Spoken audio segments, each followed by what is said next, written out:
Okay, so this question asks us the appropriate number of significant figures for the result of subtraction of these two numbers, okay? So we are going to be doing a mathematical operation here, 15.234. We are going to subtract 15.208. And we want to know what in the world should we report, and more importantly, how many sig figs should we report? All right, so this is what this question is getting at, okay?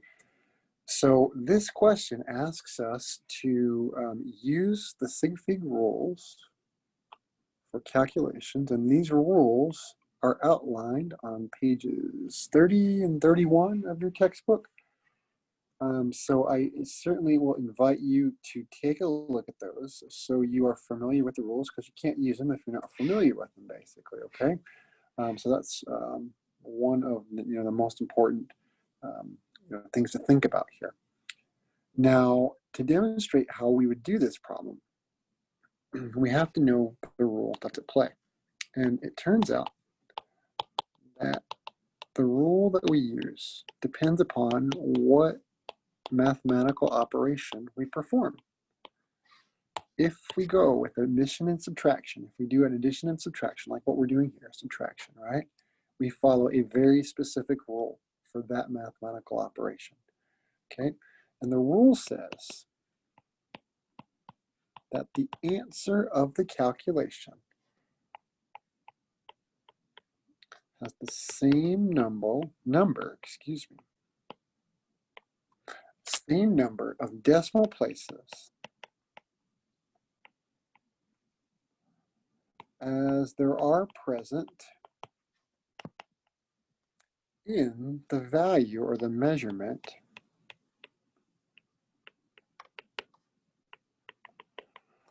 essentially with the fewest decimal places in the computation, okay? All right, so what in the world does that mean? Well, look at these numbers that we're adding and subtracting on the top, okay? The first one has 3 decimal sig figs, and the second one also has 3 decimal sig figs, doesn't it? So what this rule tells us is the answer to this calculation should have the same number of sig figs, decimal sig figs specifically, decimal place sig figs, the ones to the right of the decimal place, should have the same number of decimal point sig figs as essentially the least precisely known value, okay? Which is the number with the fewest decimal places. Now they both have 3 here, and that basically means that our answer should also have 3. So if I do the subtraction, if I do it on my calculator, let me see what I get here. I'll just write my answer what my calculator says. It says 0.026 is my answer, okay? So what my rule tells me is that your answer should have the same number of decimal places as is present in the measurement with the fewest decimal places. Now both of these have 3, so your answer should also have 3 digits beyond the decimal point. Now the thing is here, the 0 that I'm about to circle here in green,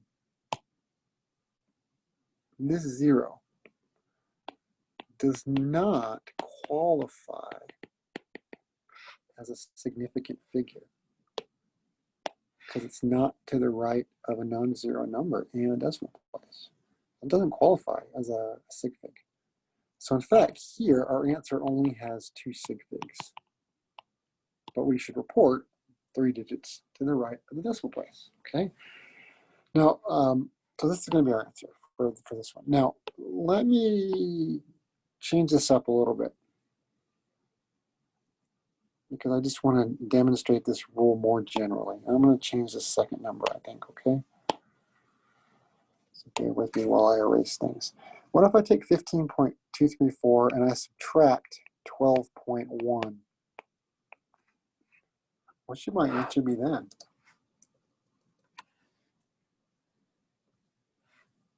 All right, so I do this on my calculator here. Let me do this real fast on my calculator. So I'm going to subtract 12.1 and look at the answer I got is, this is what my calculator gives me. Now this may not be the way I want to report it. I'm just saying that this is what my calculator spits out, right? But if I honor my sig fig rules, how do I report this value? And remember, the whole purpose of honoring the sig fig rules is so that the answer is not expressed in a sort of unfair way in terms of its precision. In other words, I don't overstate precision, I don't understate precision. Now, if I'm following this rule, what I go on the hunt for addition and subtraction is the number of sig figs beyond the decimal point. Here, there is only one to the right of the decimal place. Now, my other number had 3. It still has 3, the 2 and the 3 and the 4. But the number I subtract only has 1. So what that means is my answer can only have 1 decimal sig fig. So this 4, can't keep that. That's an overstatement of the precision in my result, just because this number is not so precise. Even the 3 has to go. This can't stay because I can only have 1 decimal sig fig. So the way I would report my answer here is 3.1 with only 1 decimal sig fig. Decimal sig fig to the right of the decimal place. And I rounded that 3 down to the 1 because it's below 5, right? So that's how I would apply the rule in that case. So this is the rule for addition and subtraction.